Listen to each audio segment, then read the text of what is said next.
Hola, hola, Dios te bendiga muchísimo. Mi nombre es María Vargas y esto es Dulce Diario Vivir. En el video de hoy, como pudiste haber leído en el título, vamos a estar estudiando Primera de Tesalonicenses capítulo 4. Como siempre lo digo, te doy dos recomendaciones o te hago dos recordatorios. El primero es que te recomiendo que vayas y veas primero los capítulos anteriores para que puedas llevar una secuencia. Esto quiere decir el capítulo 1, capítulo 2 y capítulo 3. Y lo segundo es que en la cajita de la descripción no se te olvide descargar la pequeña mini guía con mis apuntes y en donde tú, si quieres, puedes colocar los tuyos, puedes leer si no te da chance de anotar y puedes también simplemente recapitular lo que vendría siendo los otros capítulos, porque también en los anteriores videos también coloqué del respectivo capítulo. Entonces, como siempre me gusta, vamos a estar iniciando con una oración dándole gracias a Dios por la oportunidad que te da y que me da de estar en este espacio para poder leer de su palabra. Señor Padre Celestial, en esta hora, mi Dios amado, te damos toda la gloria, la honra y el honor a ti. Te damos gracias, Señor, por la oportunidad que nos da, Señor, de leer este capítulo de este libro de Primera de Tesalonicenses.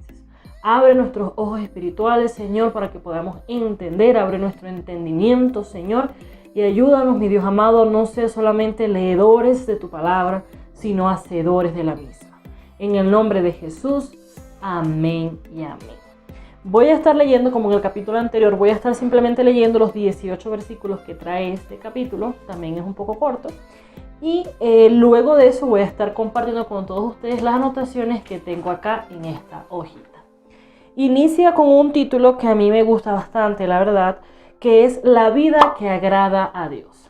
Nos iniciamos con este título que ya sabemos, o por lo menos yo sentí cuando lo leí, que iba a ser de bendición a mi vida y que me iba a enseñar algo nuevo que puedo practicar. Ahora bien, empezamos. Por lo demás, hermanos, os rogamos y exhortamos en el Señor Jesús que de la manera que aprendisteis de nosotros como os conviene conduciros y agradar a Dios, así abundéis más y más. Porque ya sabéis qué instrucciones os dimos por el Señor Jesús, pues la voluntad de Dios es vuestra santificación, que os apartéis de fornicación. Que cada uno de vosotros sepa tener su propia esposa en santidad y honor, no en pasión de concupiscencia como los gentiles que no conocen a Dios. Que ninguno agravie ni engañe en nada a su hermano, porque el Señor es vengador de todo esto, como ya os hemos dicho y testificado. Pues no nos ha llamado Dios a inmundicia, sino a santificación. Así que el que desecha esto no desecha a hombre, sino a Dios, que también nos dio su Espíritu Santo. Pero acerca del amor fraternal, no tenéis necesidad de que os escriba, porque vosotros mismos habéis aprendido de Dios que os améis unos a otros. Y también lo hacéis así con todos los hermanos que están por toda Macedonia. Pero os rogamos, hermanos, que abundéis en ello más y más, y que procuréis tener tranquilidad y ocuparos en vuestros negocios, y trabajar con vuestras manos de la manera que os hemos mandado, a fin de que os conduzcáis honradamente para con los de afuera y no tengáis necesidad de nada. Del versículo 1 al versículo 12 tiene como título La vida que agrada a Dios. Ahora bien, del versículo 13 al versículo 18 tiene otro título que dice de la manera siguiente: La venida del Señor. Ya ahí sabemos que vamos a cambiar de un tema hacia otro. Tampoco queremos, hermanos, que ignoréis acerca de los que duermen. Cuando la Biblia menciona de los que duermen, yo pienso que en su mayoría, por no decir todos, habla de las personas que han muerto. Para que no os entristezcáis como los otros que no tienen esperanza.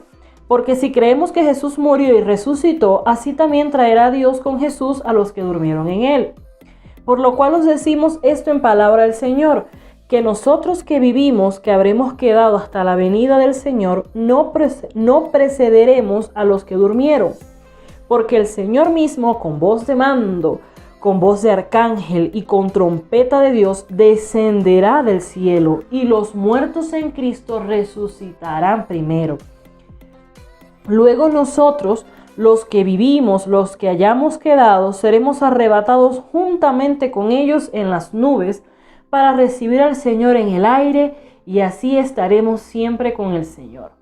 Por lo tanto, alentaos los unos a los otros con estas palabras. Y con este lindo versículo terminamos este capítulo número 14. Perdón, este capítulo número 4. Entonces, como les venía diciendo en el principio, ¿verdad? Este capítulo número 4 se divide como en dos partes. Del versículo 1 al versículo 12 tiene como título La vida que agrada a Dios. Entonces, en el versículo 1 se nos enseña de que ellos, o sea, Pablo, Silas y Timoteo le enseñaron, mejor dicho, a este pueblo a cómo vivir y agradar a Dios, y ahora le pedía que abundaran más y más. Es decir, básicamente Pablo lo que les estaba diciendo era: ustedes han visto de nosotros la manera en la que Dios quiere que nosotros vivamos, y nosotros hemos sido ejemplo en esto. Y no es que ustedes no sean ejemplo, no es que ustedes no lo hayan seguido, sino que nosotros queremos que en esto ustedes abunden cada vez más. Ahora, del versículo 2 al versículo 6, si leemos bien, vamos a darnos cuenta de que había instrucciones por parte del Señor Jesús donde nos enseñaba la voluntad de Dios. Entonces, el primer punto que toca acá y que llama mi atención y me gusta mucho es la parte de la santificación. Pero Dios no solamente, o Pablo no solamente dice, no, Dios quiere que seamos santos, que estemos santificados, sino que nos dice cómo podemos llegar a eso, a través de qué. Primeramente habla sobre estar apartados de la fornicación. Segundo, cada uno sepa tener su propia esposa en santidad y honor, no en pasión de concupiscencia como los gentiles que no conocen a Dios. Y 3, que ninguno agravie ni engañe en nada a su hermano, porque el Señor es que vengador de todo esto. Como lo dije anteriormente, esto está del versículo 2 al versículo 6. Ahora bien, en el versículo 7 se nos hace como más fuerte el hincapié de que Dios no nos ha llamado a estar en inmundicia. Dios nos ha llamado a estar en santidad, en santificación. Eso quiere decir que Dios no desea de nosotros que seamos las mismas personas que antes estábamos atados al pecado, que éramos esclavos al pecado. Dios no quiere eso. Dios no envió a su único Hijo a este mundo a morir por nosotros, por amor a nosotros, para que nosotros sigamos iguales. No, Dios mandó a su único Hijo para que a través de él pudiésemos tener salvación, vida eterna y libertad. Libertad para escoger vivir en santidad y no en pecado.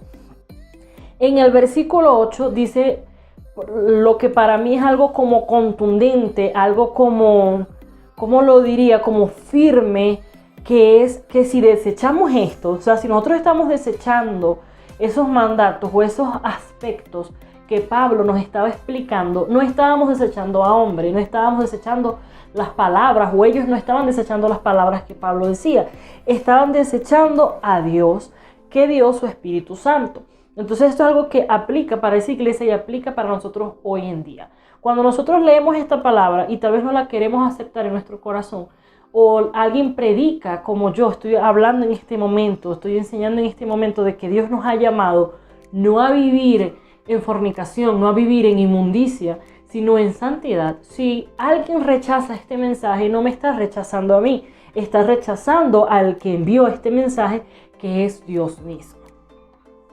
En el versículo 9 y 10, ¿verdad? Se expresa el deseo de que sigan abundando más y más en amor como lo han venido haciendo.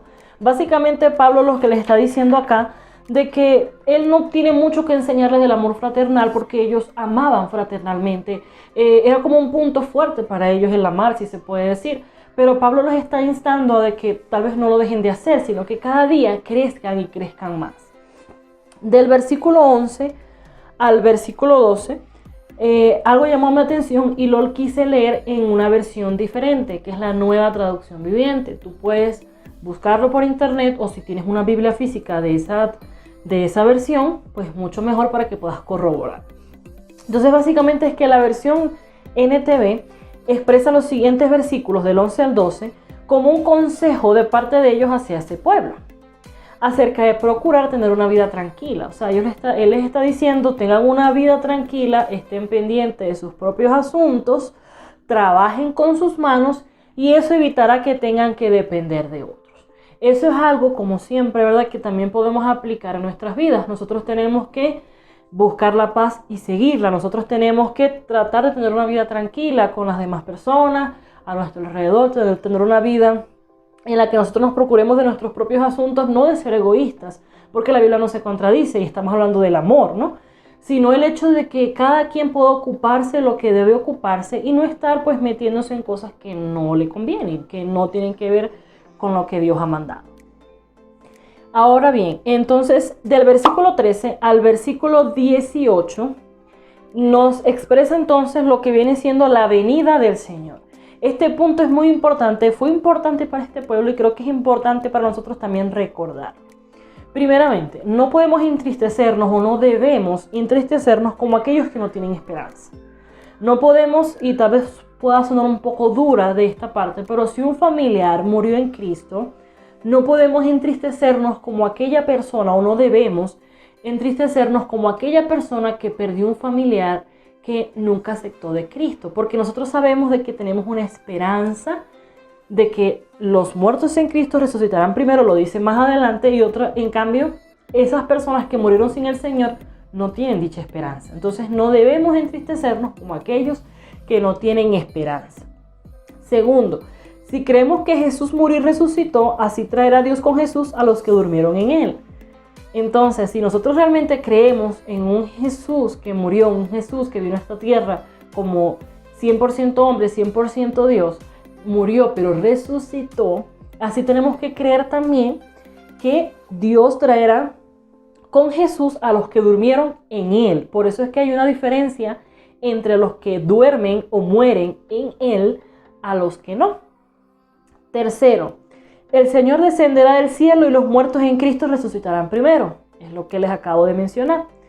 Cuarto, lo que hayamos quedado, los que vivimos, seremos arrebatados juntamente con ellos en las nubes para recibir al Señor en el aire. Y aquí viene una parte que me fascinó, me trajo mucha esperanza y me trajo mucho gozo, mucha alegría. Y así estaremos siempre con el Señor. No dijo por un tiempo largo, por un tiempo corto, por un tiempo más o menos. No, siempre con el Señor.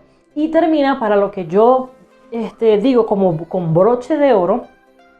Pablo les invita a alentarse unos a otros con las palabras anteriormente escritas.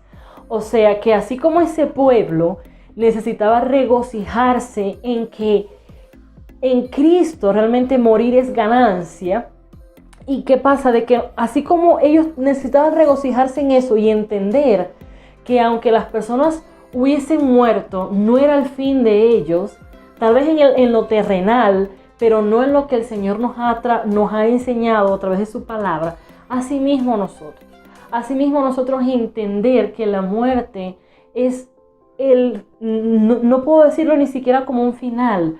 Para nosotros como cristianos la muerte es el principio de algo glorioso. Para nosotros la muerte es el principio de, ¿cómo lo expresaría? El principio para poder, como un paso más, para realmente poder estar para siempre con nuestro Señor. Para siempre. Ahora bien, como siempre me gusta hacer, vamos a estar hablando una parte de la reflexión. En esta ocasión son 3 preguntas de reflexión que quiero que tú estés analizando y reflexionando en estas preguntas en tu corazón. La primera, ¿estoy teniendo una vida que agrada a Dios? Conforme a lo que yo estoy leyendo acá en este en este capítulo, con referente a lo que yo estoy leyendo, ¿yo estoy realmente viviendo una vida que agrada a Dios? Estamos viviendo, porque así como es para que tú reflexiones, recuerda que yo preparé esto, por decirlo de alguna manera. Esta pregunta vino a mi corazón y yo reflexioné también. ¿Estamos viviendo tú y yo conforme a lo que Dios quiere? ¿Estamos viviendo agradando a Dios? 2. ¿Estoy abundando en amor?